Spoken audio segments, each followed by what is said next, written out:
That's waits. And Thompson scores! Masaba's in the middle. Wednesday here could seal it. Gassman finds Masaba. Now Bannon with a great ball in. Here's an opportunity. Palmer scores! Liam Palmer has scored for Sheffield Wednesday.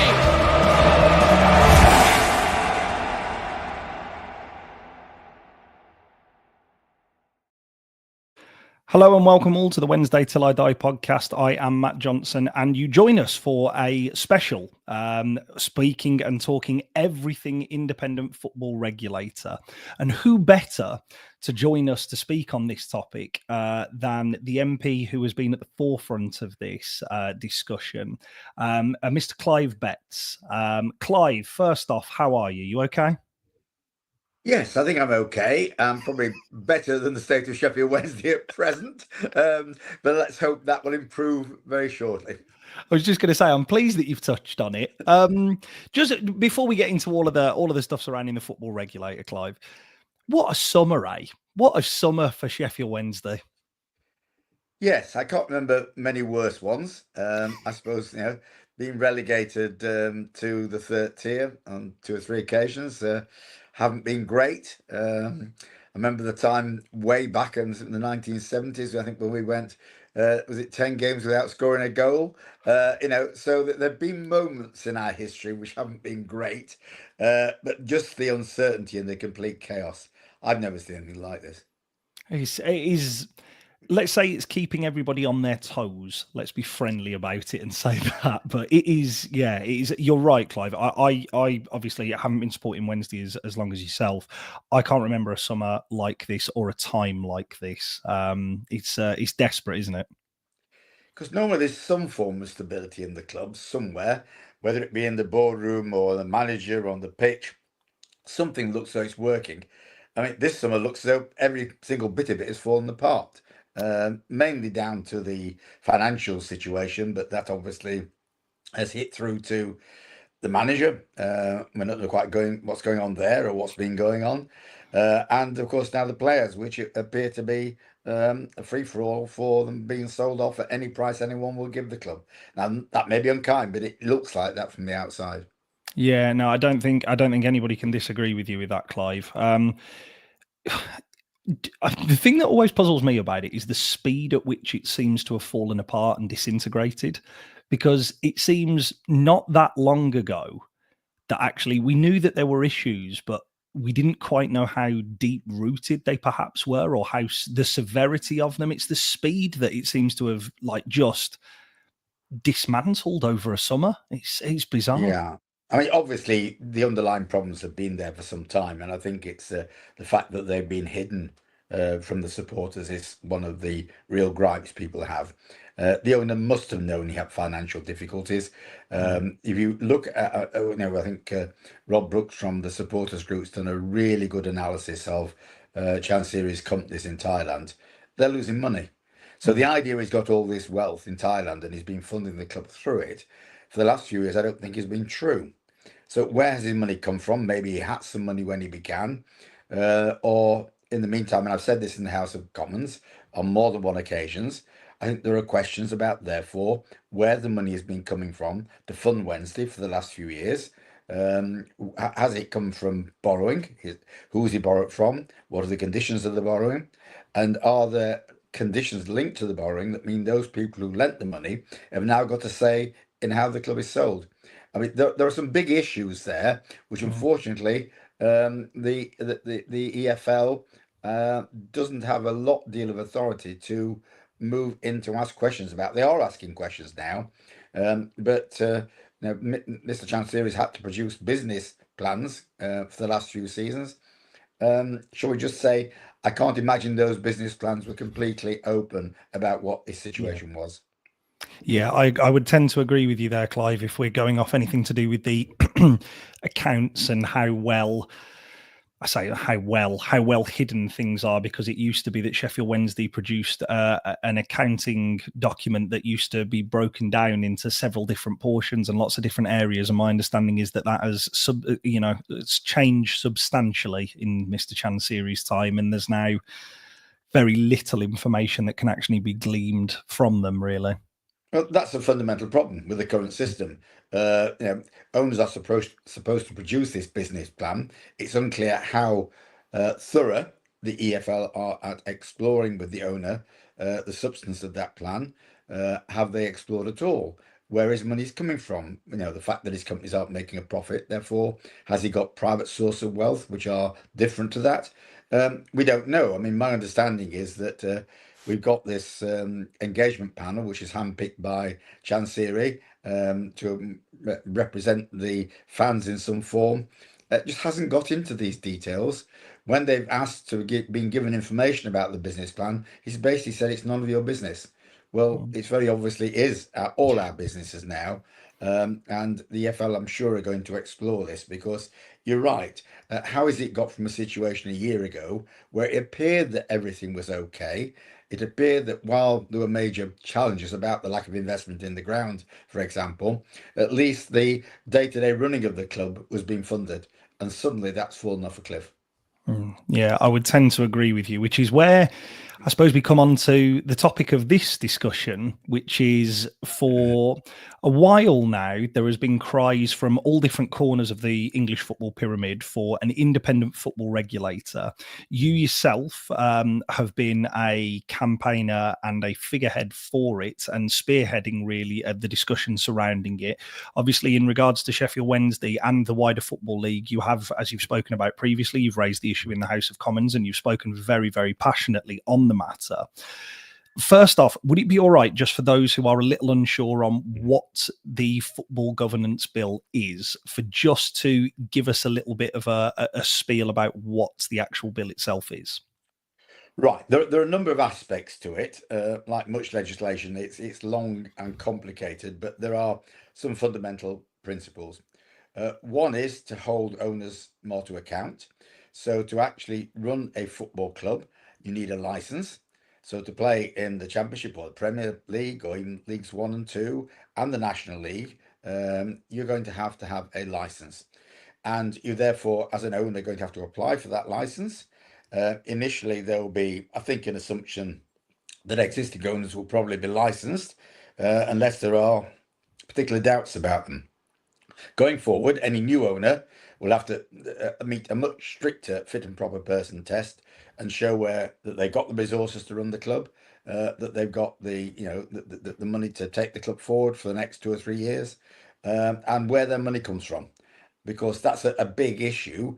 It's all right someone saying I got loads of money and then finding it comes from drug dealing in Latin America or something. Well, that's not on and it won't be tolerated. That's an extreme example, but there are other, in the past been some questions asked about money in football.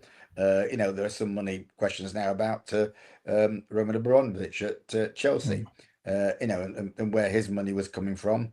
Those issues will be explored with a new owner. But the important thing is that even where a club has an existing owner, if doubts are brought forward, some evidence that the owner has a change of circumstance, can't fund the club properly, there are questions about where the money's coming from, then at that point the league can come in. The regulator can come in, and can actually ask questions, and if necessary, take very drastic steps to take the license away from an owner, to remove from the running of a club an officer appointed by the owner, and ultimately then they can, in extremis, appoint trustees to run the club instead of the owner.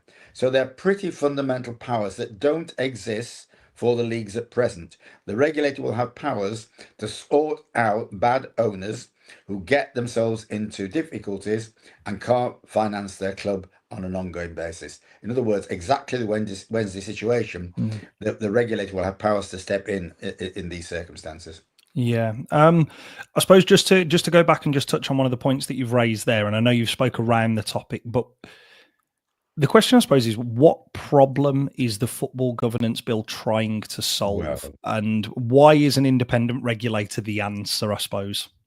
Well, the problem is it's Sheffield Wednesday, it's Derby County, it's Morecambe now, it's Reading, it's Bury, and all the clubs who've had serious financial problems.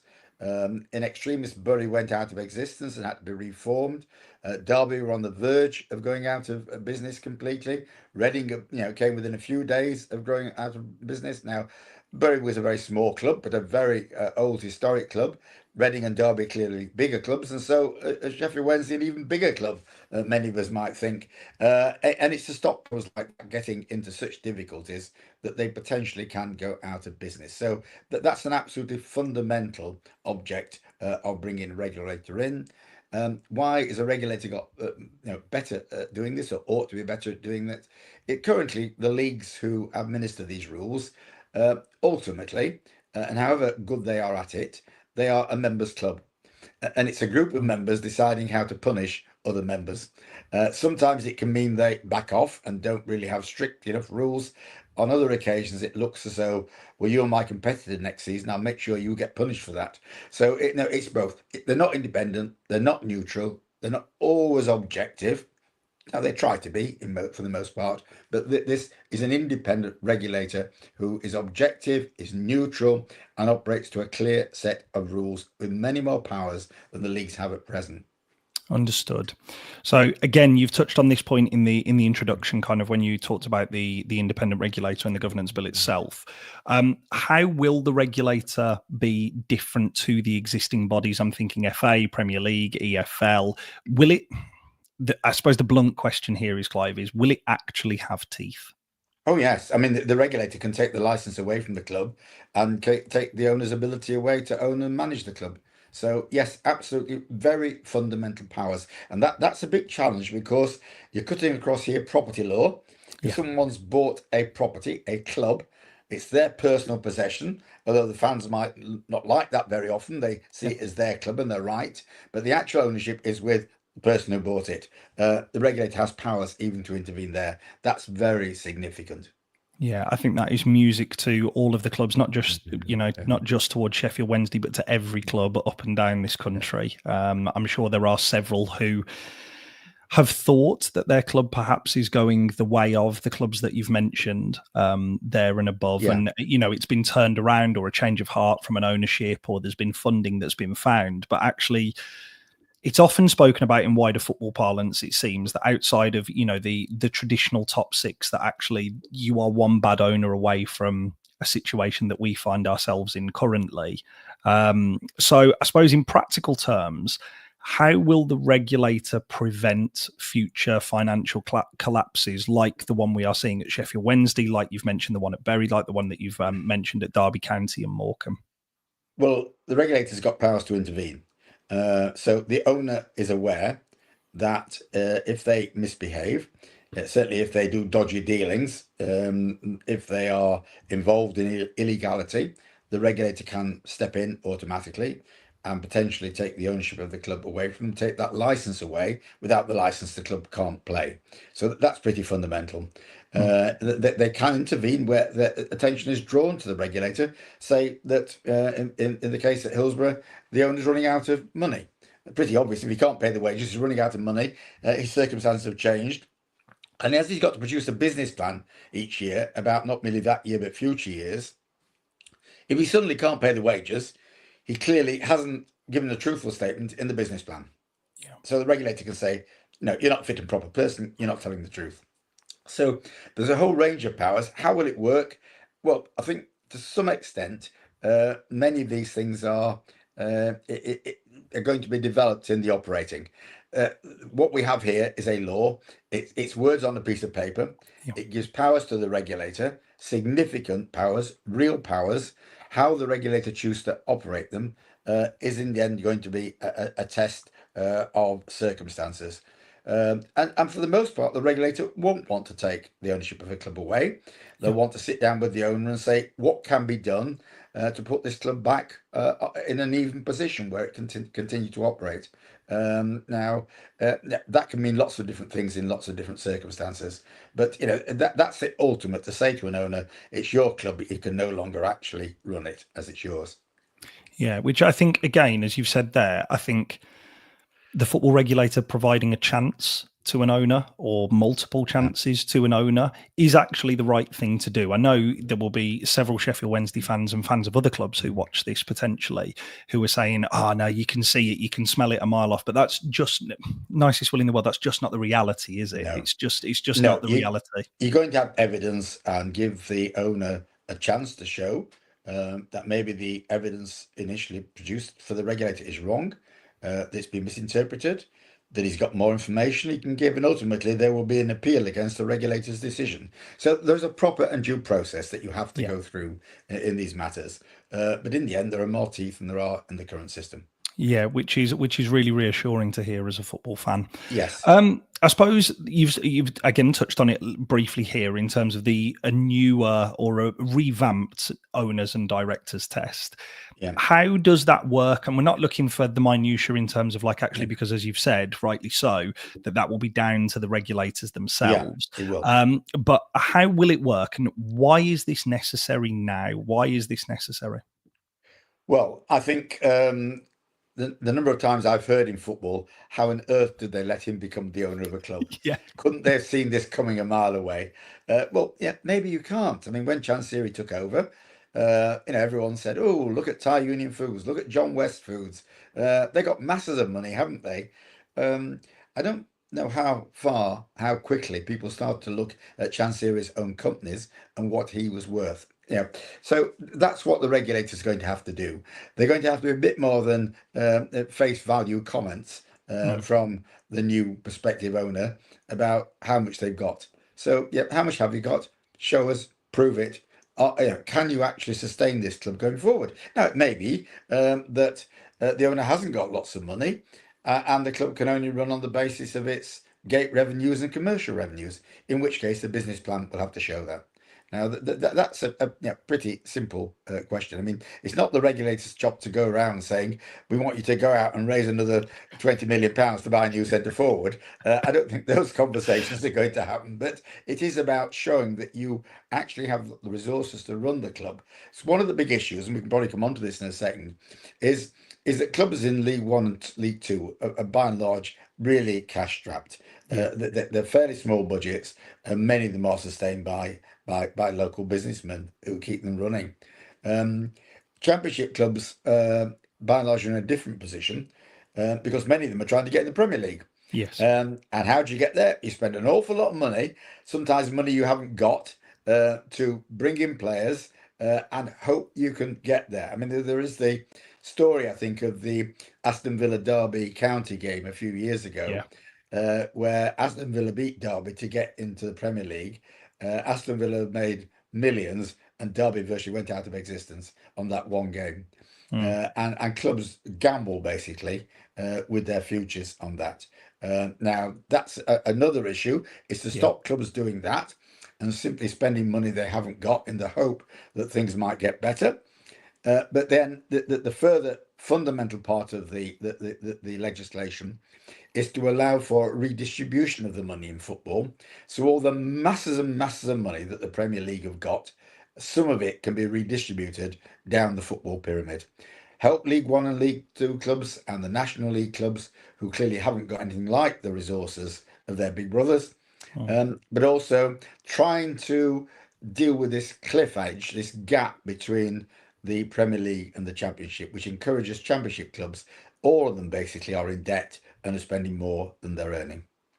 As you say, it's League One and League Two, I think, are always a very interesting proposition as a football club, because as we've seen with Wrexham, actually, if you do get real serious financial investments, that actually is quite easy. I don't want to say easy. Easy is probably doing them a huge disservice. If you employ the right people, but actually, if you've got enough capital behind you, you can find that you can spend your way out of those leagues and not put yourself in a huge financial hole.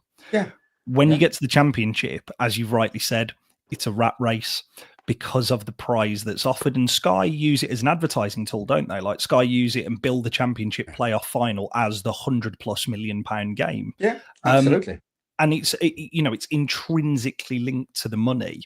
The one point that I did just want to touch on there was the trickle down effect that is currently peddled by, I think, the Premier League and the broadcasters, where they say that, oh no, there is a trickle-down effect of the money, but actually over time, I think with the Club World Cup as well has brought this into focus, there's actually really not a trickle-down effect, and the changing of rules at the top level has actually meant that it's designed to protect the historically bigger, quote-unquote, clubs at the top end of the division than actually aid everybody else.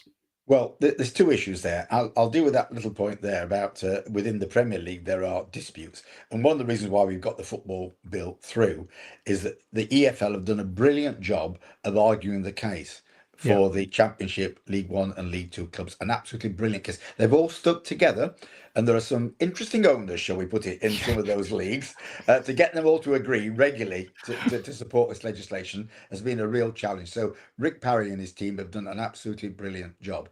The Premier League haven't had a consistent case because they've got splits amongst themselves. And I remember we did an evidence session on the football bill in the last Parliament, under the last government, and the Premier League sent along Crystal Palace and Brighton.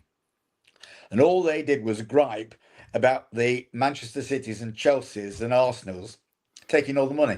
Yeah. And not giving them, as middle-sized clubs in the Premier League, enough money. So there are divisions around. You're right. The spread of money there, and it's something we need to think about going forward. But then the other big challenge is the fact that the Premier League give this money to the EFL clubs. 80% of the money that is supposed to trickle down goes to the few clubs who get parachute payments. Yeah. In other words, it merely concentrates money at the top end of the Championship and completely skews the Championship as a competition. The fact that a club with parachute payments has 3 or 4 times as much budget to spend as a club without them. That's just nonsense in terms of competition. So one of the things that this bill will do, that the previous Conservative government refused to do, is to allow the regulator, in the end, an ultimate position, if the two leagues cannot agree on a redistribution of money, and the EFL are saying we want about 25% of the funding for all the EFL clubs and the National League, the rest stays with the Premier League. But if they can't agree on something, then the regulator ultimately has the power to propose a redistribution. And that redistribution can include parachute payments. Because currently, it is, if you take parachute payments into account, about 92% of the money in football goes to the Premier League clubs and the 3 or 4 clubs with parachute payments. I mean, that is just a nonsensical concentration of money in those hands. That's the media money I'm talking about, the TV money that comes into football. Now, when the parachute payments first came in, of course, you didn't have this amount of money in football, and they were just a genuine helping hand to clubs that got relegated. They're now not a helping hand; they're simply a massive stepladder to get back to the Premier League where you came from. That's been a big change in this legislation, and that's why the Premier League are so upset about it, because they're going to lose control over an element of their funding, and quite rightly too. And I know what they've said, Matt, as well, is, oh, this will destroy the Premier League. It's an advert for British football and for the UK, and people watch it all around the world. All I would say is there are other good leagues in Europe, La Liga, Serie A, the Bundesliga. The Premier League clubs have got twice as much money as any of those leagues. The wages in the Premier League are something on average like 3 times those in the Bundesliga. The money in the Premier League is so big that even if you take the 20-25% away, they're still going to be out compete and out finance any other league in Europe.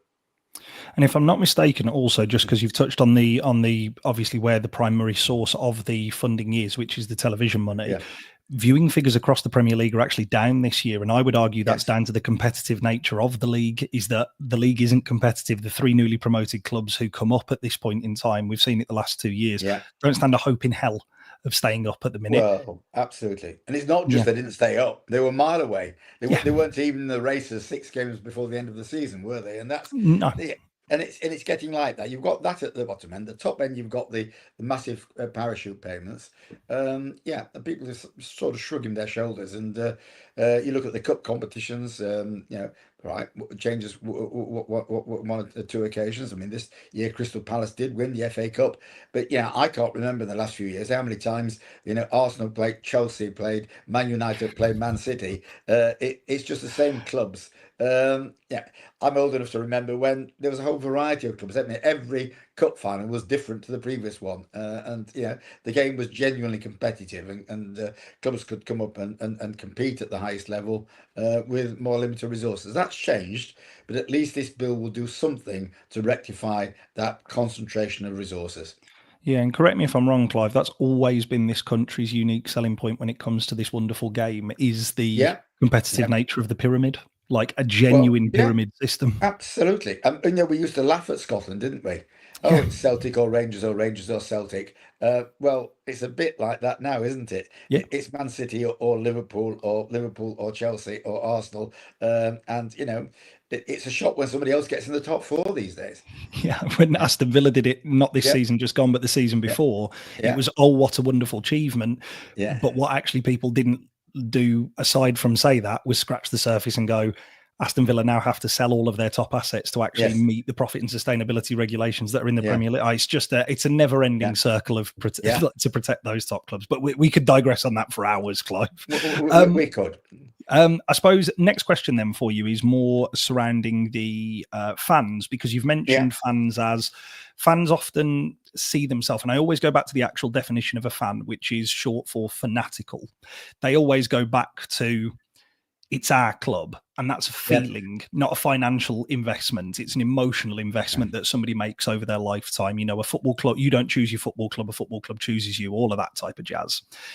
How does the bill ensure that fans have a proper voice in how their clubs are run then? Because you've mentioned, obviously, the Yeah. situation with Sheffield Wednesday with an engagement panel who, regardless of how people feel about them, try to raise issues and try to raise their voice on certain issues surrounding the club. And the club just nods along, or in recent times, doesn't even nod along or pretend to play nice. It just goes, yeah, we're not doing that.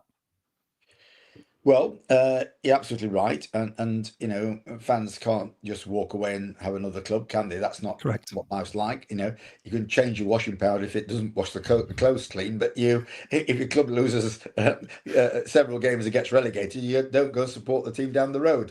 I mean, can you imagine anyone in Sheffield walking from Hillsborough to Bramall Lane because Wednesday weren't playing very well, or vice versa? I mean, it just wouldn't happen. So yeah, and quite right. I mean, we understand that and the strength of feeling. But there's a general duty on the regulator to have regard to fans and take account of their views in the widest sense. There will be very specific things in the legislation that a club can't change its name or its colours without the fans' agreement. People might say, well, so what? Well, actually, go and ask the supporters of Hull when the owner tried Yeah. to change their name, or Cardiff when the owner tried to change their colours. Imagine the new owner at Hillsborough next week who says, okay, we're going to call you Sheffield City from now on, and we're going to play in red and white. I mean, but the owner has the powers currently to Yep. do that. So those things. Then also fans have a right to be consulted before the club changes the ground. Now it doesn't say a veto because there may be legitimate reasons why a club wants to move. It may be commercially prudent. Many clubs have sold up and gone to a new ground and done it very well and made money out of it. Yeah. And looking at the state of Hillsborough now, Yeah. something's got to be done there, hasn't it? I'm Yeah. not saying we have to move, but it's not in the fit state now for a Yeah. top club. But what the regulator will do, and the regulator's got to be consulted about that and agree it, is take account of the views of fans so that they're involved there. And the essence is that we've been through this debate. It's a lot of what the regulators intended to do, what the powers are meant for, as well as what the specifics of the legislation are. If the regulator gets a proposal that Wednesday was to move from Hillsborough to a mile down the road Yep. in Neep's End, I'm not saying they are. I'm just saying if they were, the regulator might look at the commercial validity of that and just make sure the fans' views were listened to, and they may say okay. But if the clubs suddenly said, well, actually, we'd prefer to move to the other side of Chesterfield, I think the regulator might say, no, that's not where your fan base is. Yeah. So stopping clubs doing that, stopping, at the extreme, Wimbledon moving to Milton Keynes Yes. is something the regulator could have stopped. So Yeah. those things, and there the fans were outraged. Of course they were, Yeah. and the regulator would have listened to fans in that circumstance. So the voice of fans is going to be there in a number of ways, but essentially the regulator has an overall duty to have regard to fans and to listen to fans and take account of fans. And the expectation will be that clubs do involve their fans just on a regular basis out of good practice. And I think the regulator might look to the Football Supporters Association as the the representative body of fans groups in the country to come up with a plan. There's already a fan engagement plan which the FSA have drawn up and some clubs have adopted, and say this is a model and we'd like owners to adopt this. And why wouldn't a good owner adopt it? And some owners, some clubs are already doing this. In the end, the fans are not going to have a veto over which players are bought. But the fans should be asked for views about ticket prices. Yeah. For example, the fans should be asked for views about the state of the stadium and what should be done about it. And that's sort of feedback that clubs ought to listen to. In the end, they are fans, but they're customers who pay their money at the turnstiles. And that's the source of income that is key to every football club. So I think that there is a responsibility there on any owner, irrespective of the law. But I think the legislation here will give the regulator more powers to ensure that clubs are behaving in a proper way. And I've been critical of the way the engagement panel was set up because it was picked by the club, and I know fans were told you can't reveal what's happened in the panel meetings. And if you criticise, you probably won't be allowed on in future. Indeed, I know that groups were told when we tried to get a supporters umbrella group to pull all the different supporters groups together, because one of the challenges is who are the fans? Who are the fans groups who really represent the fans? There are so many of them.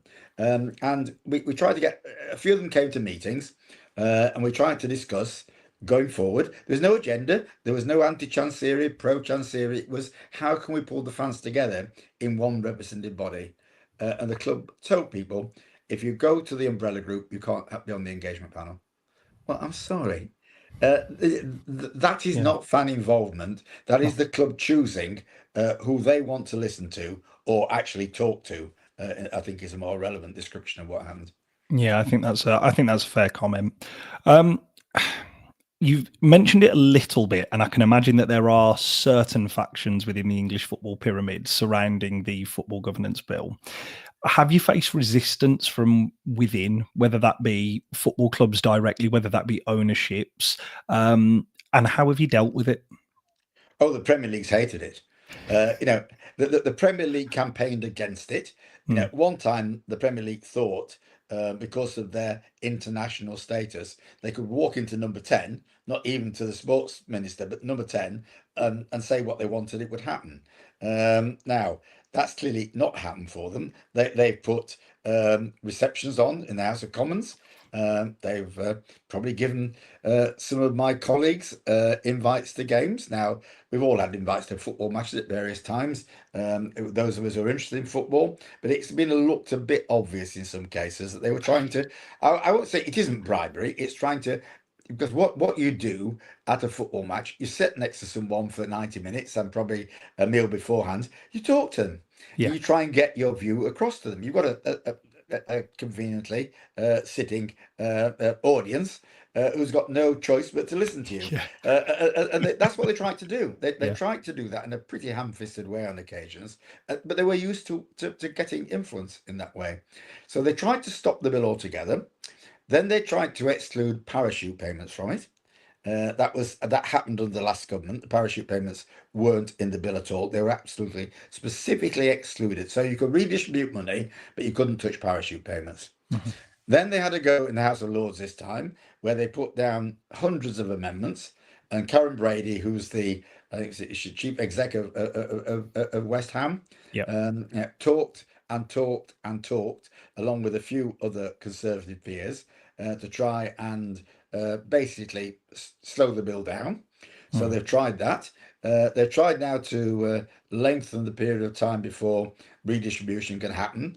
So they've tried every trick in the book.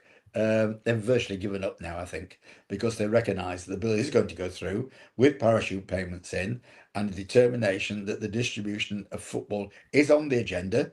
They have a choice now as a Premier League. If they want to come forward with a proper deal and a proper offer, which the EFL are prepared to accept, then okay, the regulator needn't get involved. But the regulator is standing in the background, and it will concentrate the Premier League's mind. Yeah, which is again really good to hear. So Yeah. from that, just to confirm, effectively, clubs at all levels of the English pyramid, from Premier League giants to non-league sides, will be treated the same under the new system. The league, the regulators' powers only go down to the National League. They don't go down to the below the National League itself, into National League North and South. And it doesn't cover the women's game at this stage. It could in the future, but that was a distinct recommendation from a review of the women's game at the time, because they didn't think they were as advanced as the men's game financially and sustainably. So that's something that could change. But yes, the National League haven't really helped themselves either, because they thought their interests were in cozying up to the Premier League, and they worked with the Premier League in opposition to the legislation to begin with. I think they've recognised now that was probably a mistake, and they are, I think, now recognising they could gain benefits from this process as well. But to be fair, the National League's probably been better run than most of the rest of football over the last few years. But the EFL has stuck together. Most MPs with the EFL clubs have had letters from them saying, we support this legislation, will you back it? We've had meetings in Parliament. The EFL have come along and briefed MPs, and the EFL's financial charts they've done about the concentration of money in the football, how parachute payments started off as a nice little help, the clubs going down, have become a massive blockage now to fair competition. And they've done some incredible work demonstrating that in graphic terms, which, nice simple charts that even MPs can understand and get the message across. Yes.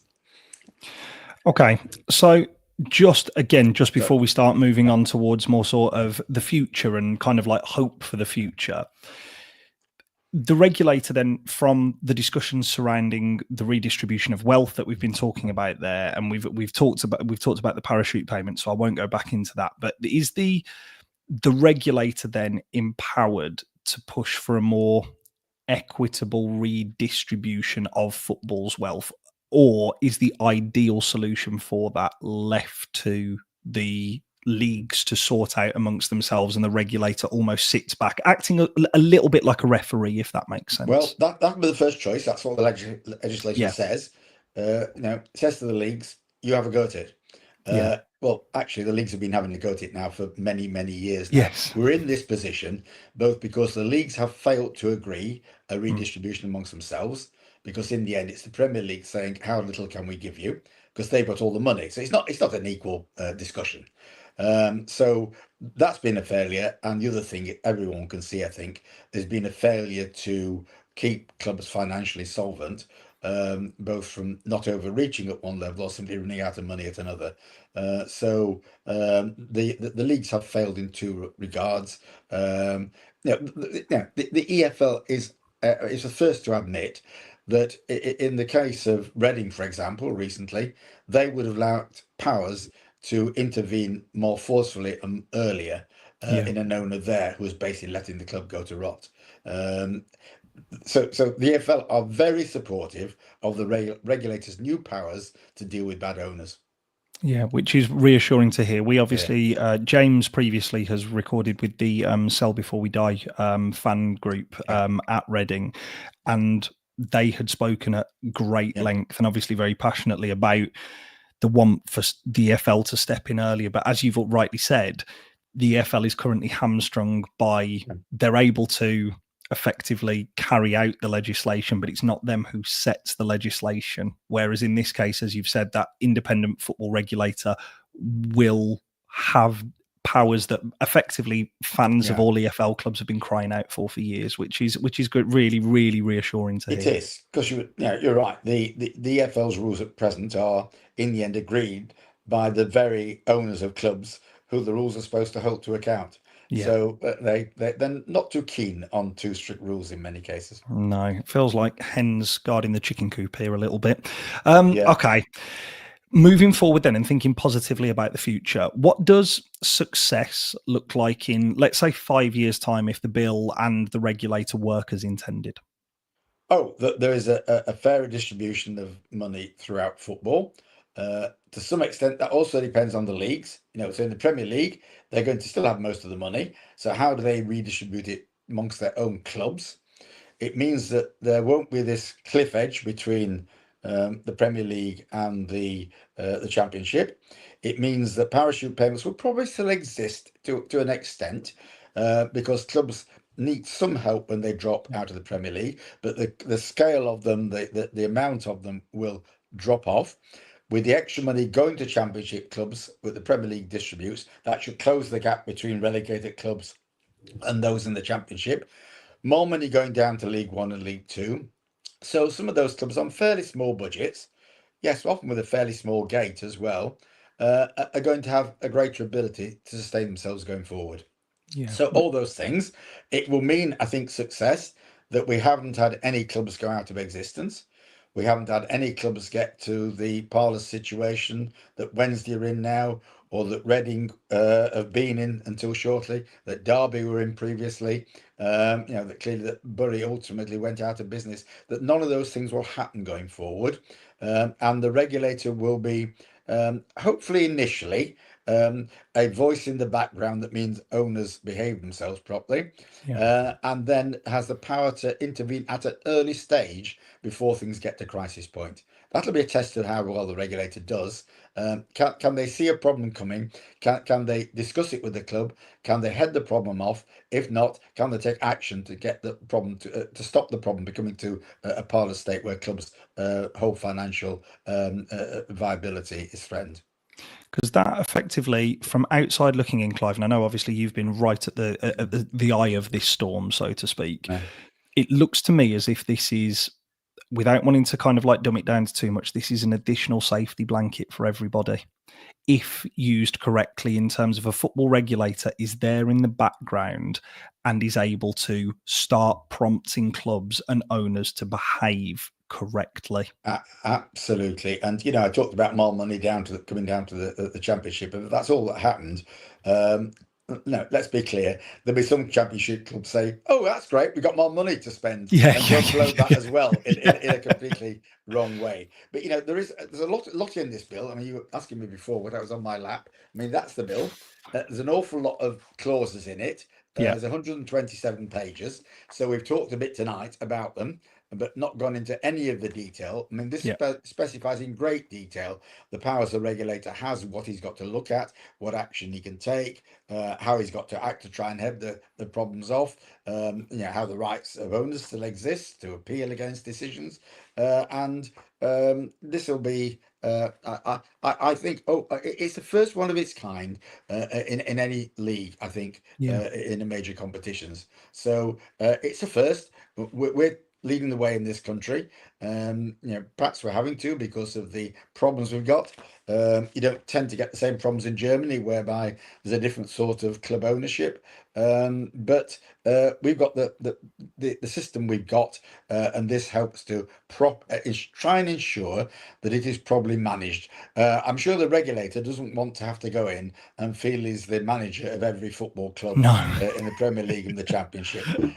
He'd rather that being there means that other owners become more responsible.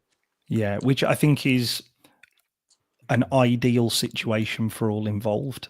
Is the outcome for everybody. And I know obviously people will kick up because at the moment it does feel like wider football, it's like the Wild West at the moment. There is lots of money sloshing about. There is lots of opportunities to take advantage of loopholes and very, very lax legislation and kind of rules and regulations surrounding it. And you might get away with a slap on the wrist, but it's not you ultimately that gets punished. It's the football club. So actually you're all right for the most part. Whereas this, as you say, effectively is a new rule book that comes in and says, play fair, because if you're not going to, slightly alter my screen if I got the light. no, that's fine, Clive. Right, okay, yeah, it's that's effectively it's a regulator that says come in and play fair and play nice. If you don't, there is somebody here who can step in, which is and you're absolutely right, Matt. The current problem is, of course, that the action is taken against the club because the club is the member of the league. So it has to be action against members. And the idea is, well, we can't take action against the owner because the owner could just shift who's the owner next day. Or my wife's the owner now, so you can't, you can't get at anybody. For the first time, I think it's not just the club who's accountable; it's the owner, and fit and proper owners tests, action against the owner, bringing trustees in to act as the owner if the owner doesn't behave. These are very substantial and fundamental rules, and some opponents said, "Oh, you're breaching the European Convention of Human Rights, which protects the right to property law, and you're taking people's property away if you stop them running their own football club." Okay, well, this is very clear. The legislation is going to do that, and owners, if they don't want to have their club taken away, should run it properly. And you can't say fairer than that, I'll be honest. I suppose the last question that I've got for you here is, Clive, what message do you want to send directly to football fans who are listening today about why the bill matters? I think the bill matters, first of all, because we all love our football clubs. I went to watch Wednesday first in 1958, the 15th of March. It was actually Ron Springer's first game. Now, there may be a few people listening who remember Ron Springer, the greatest goalkeeper the club ever had. So I went then. I want to feel that, that's how many years ago is that? That's 67 years ago. 67 years ago. Now, I probably won't still be here in 67 years' time, but I'd like to see Wednesday as a football club are here in 67 years' time for all the generations to follow, because that's what happens, isn't it? I went to watch Wednesday with my father, my uncle went, my cousin went, my grandfather went. The whole family were involved in various ways. Now I go along with my partner. My godson goes with me. So I'd like to think that my godson, who's now 23, will still be going to football in 70 years' time, and he'll be going to Sheffield Wednesday because the club still exists. So that's why it's fundamentally important. And you feel people say, "Oh, well, Wednesday, of course, will Wednesday exist?" Well, yeah, of course they will. Bury was a bigger club, but Bury ceased to exist, and we just have to be a bit careful that if we don't take action now, then once something disastrous happens, you can't always undo it. So let's take the action now to prevent things going wrong in the future. That's the thing. And also, let's bring the competition back into English football, into the pyramid, so that clubs that get relegated from the Premier League aren't the ones that automatically get promoted. So the clubs that do get promoted are not automatically the ones that get relegated. And there's more movement up and down the pyramids. And maybe one or two clubs win cup competitions who haven't done for some years. And in regard to that, something I've got the minister to admit, the regulator will have powers if competitions of benefit to a handful of clubs, like this ridiculous Club World Cup, which I refuse to watch, I have to say. The next thing that will come is the clubs involved in that will say, wait a minute, we can't, because the next one's in Qatar. We can't really play in the winter months, can we? Because now we're playing in the Club World Cup. So can we have a break? And if we have a break, that means, well, we do need one or two less games. So can we reduce the size of the Premier League? And maybe clubs in the Premier League should only join the FA Cup at the 5th round in future to remove their fixture congestion. And then follows on, doesn't it, from FA Cup replays being abolished just to suit a handful of clubs that play in Europe. You can see where it's going to. So I hope the regulator sees their responsibility, and it's in the legislation. It's in clause 6. Right at the beginning, and I've quoted this more than once in Parliament because it's absolutely fundamental. The regulator's powers are to safeguard the heritage of English football. And in my view, the heritage of English football is a competitive league. It is the football pyramid. so clubs can get from the top to bottom of it, or the bottom to the top. And it is about competitions like the FA Cup, and not being reduced to a quick kick, and if you lose one game, you're out. And the same, the League Cup. I mean, that's down to you don't have extra time, do you, in the League Cup, all for the benefit of a handful of clubs. So I think the regulator's job is to look at the heritage of English football and the wider interests of the game, not of a very small number of very rich clubs. Clive, thank you so much for joining us on this particular show. It's been really refreshing to hear somebody speaking a lot of sense on behalf of football fans up and down the country in regards to making the English football pyramid and the English league system, for want of a better word, a little bit fairer. Absolutely. And hopefully a wider remit that allows fans to feel ultimately that their club is in safe hands, even if it is not necessarily with the current owner who's in charge. And that they get listened to. That's the important thing. Yeah. No, that's wonderful. Thank you very much for joining us, Clive, and thank you very much for what. Oh, brilliant! I'm pleased to hear that, Clive. Thank you so much for obviously watching. Please obviously catch us on our debate shows on Wednesday and on our live show on Sunday. All right, thank you very much for watching. All take care. Right.